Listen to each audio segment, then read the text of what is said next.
toda a cultura que existe, que é uma força social, tem um campo ali de informação, prendendo as pessoas a alguma coisa que foi sucesso no passado. Tem todo um mecanismo de reforço que limita as pessoas e todo um modelo mental que limita as pessoas de se permitirem olhar para isso. A mente é o acelerador do tipo, é para lá que eu vou, mas a cultura, os mecanismos de reforço, os modelos mentais, está dizendo não.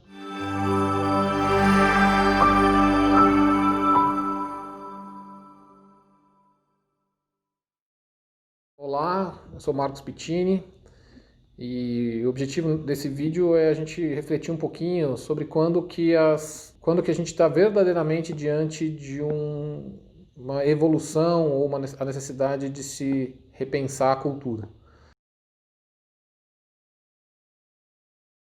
Dada a baixa velocidade de mudança do passado, você conseguia criar instituições, organizações que meio que as pessoas eram contratadas para repetir aquele padrão. Então alguém criava uma inovação, aquilo virava uma organização e você de alguma forma contratava pessoas com o seguinte convite: venha para cá para fazer isso de uma forma melhor, mais e melhor. Né? Então, intuitivamente, esse era o convite da maioria das organizações. As pessoas não eram convidadas a vir e ficarem atentas e questionarem o que deveria ou não deveria ser feito, até porque as mudanças aconteciam com um período de tempo muito maior. Então, não à toa o nome dessas pessoas, e que até a sociedade ainda vê com um certo glamour, é executivo. Quer dizer, as pessoas os executivos são contratados para executar, né, ou para quase que, tô generalizando, obviamente, mas para executar dentro de um padrão e não para questionar e desafiar o padrão quando for necessário. Então, por muito tempo, essa cultura onde controle, metas, papéis muito bem definidos, né? Percebe que é como se tivesse é uma mecânica, né? Aquilo é duro, cada um tem um papel, tem uma engrenagem, as coisas vão funcionando um pouco nesse sentido. E hoje a coisa já, ok, existe não é negar que a mecânica pode ter uma força, mas hoje essa mecânica tem que estar viva, né? É muito mais viva. Então, quando que a gente entra numa dilemática verdadeiramente cultural? É justamente nesse momento, quando alguma coisa no sistema acontece e faz com que uma verdade que era tida como resíduo de sucesso do passado parece ser conflitante com uma nova verdade, um novo convite que o sistema pede. Então, esse exemplo. No passado, controle era uma verdade que trazia sucesso no passado. Hoje, liberdade é o que parece ser trazer mais vitalidade para aquela organização nos dias de hoje.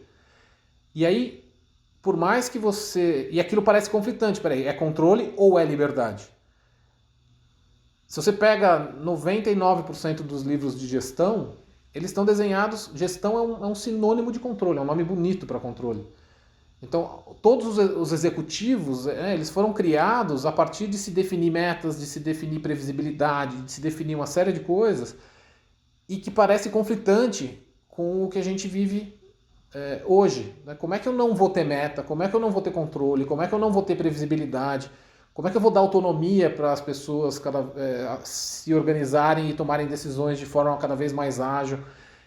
Toda a cultura que existe, que é uma força social, tem um campo ali de informação, prendendo as pessoas a alguma coisa que foi sucesso no passado. Então é muito interessante você ver nesses movimentos, o discurso diz uma coisa, mas a hora que você vai olhar para o que está acontecendo é totalmente diferente. Então tem um discurso de dizer, agora você tem autonomia, vai lá e faça, etc. Mas ao mesmo tempo vem o pedido, tá bom, mas você cumpriu sua meta? Mas você fez aquilo que você deveria ter feito? Teve um dia que eu saí de casa, três semanas de chuva, né? E aquele dia, inclusive, chovendo. E aí eu tô saindo de casa, tem um caminhão-pipa regando as plantas, né? Quer dizer, ninguém disse para aquela pessoa, ninguém deu a liberdade, a autonomia para aquela pessoa de escolher se ela sairia ou não com aquele caminhão naquele dia. Ele simplesmente está seguindo uma meta de que alguém, talvez toda segunda-feira de manhã, toda terça-feira, ou ele tem que sair quantas vezes forem determinadas, ele está seguindo uma ordem. Né? E se você questionar para ele por que você está fazendo isso, ele vai responder, eu estou cumprindo a minha meta. Né? Então, a gente está vivendo num momento em que verdades que trouxeram a empresa no passado, ou seja, a meta, por exemplo, que é algo muito forte nas organizações, ela tá em xeque. Porque uma meta que foi estabelecida hoje, dada a velocidade de mudança, pega o coronavírus. Que organização que cumpriu a meta? Para o bem e para o mal. Porque as que, vamos dizer, não se prejudicaram nesse momento, provavelmente se beneficiaram. Então trouxeram, né, a meta que era de 10, provavelmente foi para 100, 150, 200, 1000. E as outras era uma outra realidade, enfim, era 10, virou 1, virou meio. Né?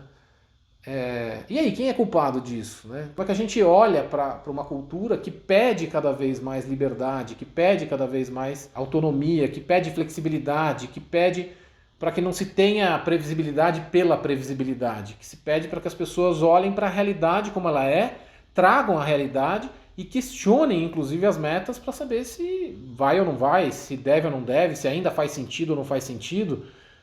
Enfim, e tem todo um mecanismo de reforço que limita as pessoas, e todo um modelo mental que limita as pessoas de se permitirem olhar para isso. Então, de novo, faz um convite.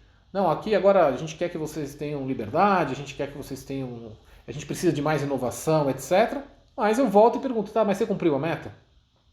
Então, quando a pessoa questiona, fala, mas essa meta não está fazendo muito sentido, não, isso não é questionável. Né? Então, por que não é questionável? Não, eu tenho medo que as pessoas, e é fato isso, né? As organizações têm medo que as pessoas não façam aquilo que elas acham que elas sabem definir melhor do que elas. Né? Então elas não confiam verdadeiramente no potencial das pessoas. É aí que você percebe o tal paradoxo, né? Porque parece que liberdade não existe com controle e vice-versa. Parece que liberdade é libertinagem, né? Parece que liberdade é fazer aquilo que eu quero. E quando na verdade não é sobre isso. Né? O grande convite é como é que eu equilibro liberdade e controle, porque a sociedade, as organizações hoje, por exemplo, estão presas quase que em definitivo no controle. E quando você olha para um projeto, para uma possibilidade de se mexer em cultura, olha-se para um depara mental. Então eu sou controle, eu gostaria de ser mais flexível, mais ágil, com maior liberdade. Só que não percebe que existem uma série de coisas que não estão na superfície, mas que foram resíduo de sucesso do passado e que são conflitantes. As pessoas entram em conflito com aquela nova identidade, com aquela nova possibilidade, e toda a organização freia aquela mudança. Então o que eu costumo dizer é quase como assim, é como se a mente dissesse, a mente é o acelerador do tipo, é para lá que eu vou, mas a cultura, os mecanismos de reforço, os modelos mentais está dizendo não. E a gente não precisa dizer o que é mais forte. É claro que o não acaba sendo mais forte do que esse sim. Então enquanto a gente não olhar para esse não e poder acolher, né, algo que foi negado, porque a liberdade foi negada, as pessoas não podiam ter voz, não podiam falar o que pensavam. Obviamente eu estou dando um exemplo aqui, estou trazendo um extremo, né? Mas aquilo foi eventualmente negado naquela cultura. Então o grande convite é esse, né? Quando a gente está diante de uma dilemática cultural, não basta desenhar um depara e criar um plano, uma série de possibilidades para chegar até aquele lugar desejado. É preciso entender o porquê que aquilo que se é esperado hoje não está acontecendo. Porque existem verdades, né, voltando a isso, tem verdades ou modelos mentais que são resíduo de sucesso de um passado e que as pessoas estão identificadas a esse passado. Como é que eu desconstruo isso? Como é que eu convido as pessoas a conseguirem, a terem permissão? É quase que isso, que as pessoas se sentem como se elas não tivessem permissão de fazer diferente, ou como se fizer diferente elas estivessem negando tudo aquilo que elas foram no passado. Então tem todo um acolher ali importante para que elas comecem a se sentir potentes para esse novo convite. A ideia desse vídeo em especial é poder olhar para, acho que, dois elementos. O primeiro é quando a gente está verdadeiramente diante de uma dilemática cultural e como é que eu acesso aquilo que de alguma forma limita, como é que eu libero o potencial que existe naquela organização a partir de acolher aquilo que foi negado no passado.